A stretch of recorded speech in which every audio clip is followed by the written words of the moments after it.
पहली बात, यमुना जी जो है इनका उद्गम स्थान कलिंद पर्वत से है।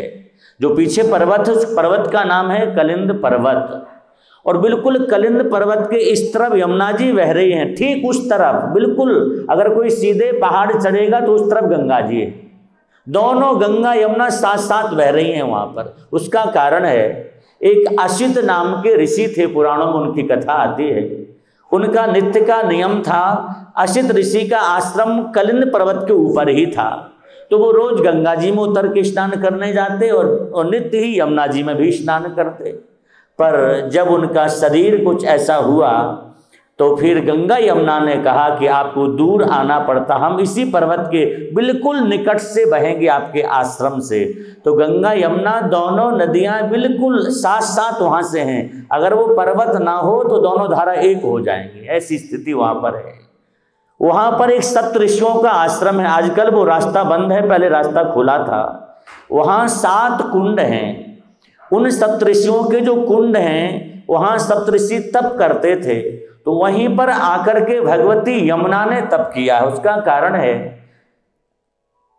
सूर्य की 2 पत्नी हैं, एक पत्नी से यम और यमुना हुए हैं, एक से छाया और शनिश्चर का जन्म हुआ है, शनिदेव का जन्म हुआ है। लेकिन समस्या ये थी कि सूर्य का जब दूसरा विवाह हुआ तो यमुना और यम से ज़्यादा प्रेम वो नहीं करती थी, तो इन्हें भय रहता था कहीं ऐसा ना हो कि हमें कुछ करके हमें अलग कर दें अथवा कुछ और हो जाए हमारे साथ में। तो यम और यमुना दोनों भाई बहन ने एक निश्चय किया, बोले अपने अब यहाँ रह कर के क्या करेंगे, चलो तप करते हैं। तो यमराज तप करने के लिए चले गए, इधर यमुना भी तप करने को गई, पर दोनों की तपस्या में भेद था। यम ने इसलिए तप किया कि हमें कोई बड़ा पद मिल जाए जिससे हमारा बहुत नाम हो। यमुना ने जो तप किया उनका उद्देश्य था हमें श्री कृष्ण की प्राप्ति हो जाए, केवल श्री कृष्ण की प्राप्ति को लेकर के तप किया। पर हमारे यहाँ समस्या ये है, संसार की वस्तु की प्राप्ति के लिए कुछ करोगे, अनुष्ठान पूजा जाप तप, तो जल्दी मिल जाएगी, लेकिन भगवान को चाहोगे तो थोड़ा समय लगता है। ठाकुर जी ठोक बजा करके देखते हैं। यमराज ने चाहा था कि हमें बहुत बड़ा पद मिले, तो यमराज को वो विशेष पद एक दिया गया कि जितने भी लोग दुनिया में मृत्यु को प्राप्त होंगे, मरेंगे, उनका शुभ अशुभ जो भी कर्म होगा उसका निर्णय तुम करोगे, इसे नरक में भेजना है या स्वर्ग में भेजना है, इसने कौन सा पाप किया है तो इसे कौन से नरक में भेजना होगा। एक तरह से न्यायपालिका न्यायाधीश बना दिया उनको, यमराज को। यमराज आए, अपने पद पर प्रतिष्ठित हो गए और बड़े प्रसन्न हुए, लेकिन सोचा एक बार बहन यमुना से मिल करके आए। पर यमुना ने इतना तप किया, इतना तप किया कि यमुना का शरीर गल करके बहने लगा। सप्तऋषियों के जो ऊपर कुंड है वहां से यमुना का शरीर बहने लगा, और बहते बहते यमुना की धारा सीधे मथुरा वृंदावन पहुंच गई। वृंदावन जैसी यमुना जी पहुंची तो व्रज के संतों ने कहा आप किस लिए आई हैं? कहा मैंने तप किया श्री कृष्ण की प्राप्ति के लिए, पर इस स्थान पर आकर के हमें बड़ा सुख मिल रहा है। तो कहा ये वही स्थान है जिसके लिए आप तप कर रही हो, ये भगवान श्री कृष्ण की क्रीड़ा स्थली है, जन्मस्थली है, इस धाम में श्री कृष्ण का निरंतर निवास है। तो यमुना जी इतनी प्रसन्न हो गई कि वृंदावन में नाचने लग गई। इसलिए आज भी यमुना जी की धारा और जगह सीधी है या टेढ़ी है, पर वृंदावन में आप कभी देखना, जब दिल्ली से आए वृंदावन के लिए तो जो यमुना जी की जो धारा है बिल्कुल ऐसी गोल आकृति में है। यहाँ गए फिर मुड़ करके आ गए हैं, मानो यमुना जी नृत्य कर रही हैं कि जिसके लिए मैंने तप किया वो हमें प्राप्त हो गए।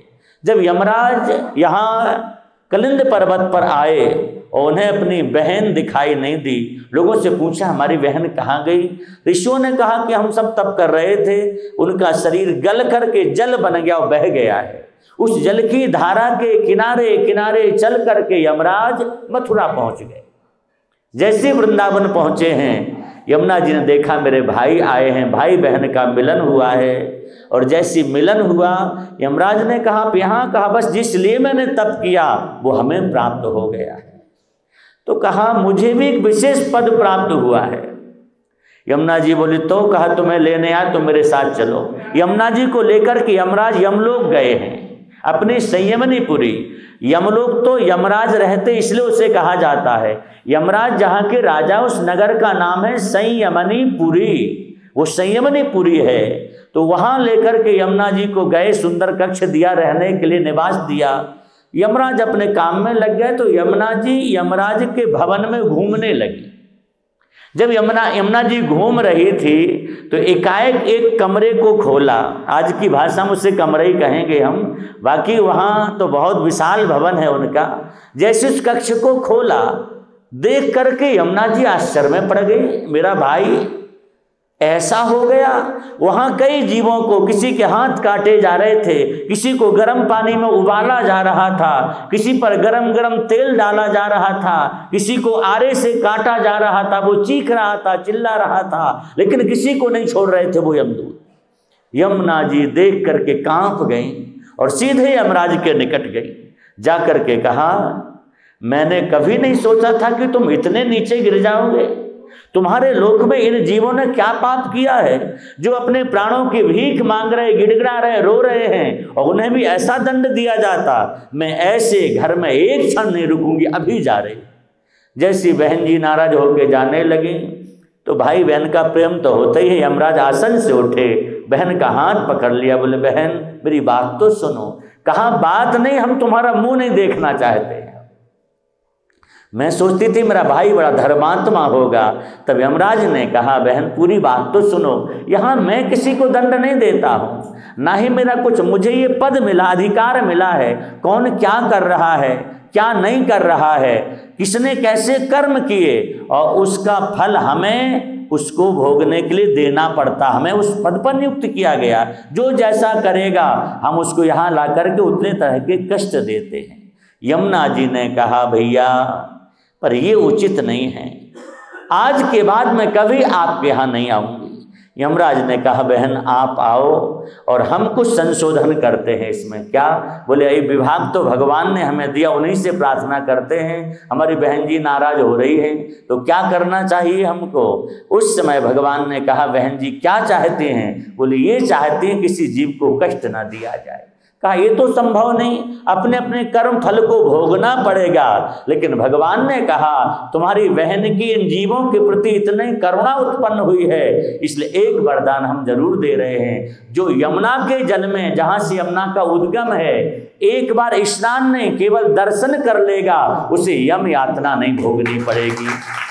वो कैसा भी पतित हो गया हो, कितने भी उसने पतित कैसे भी कर्म कर लिए हो, अगर जहां से यमुना जी प्रकट हैं उस स्थान का दर्शन करके, विधिवत पूजन करके स्नान कर लिया तो भगवान यम उसे दंड नहीं देते हैं, वो भगवान के ही धाम में जाता है।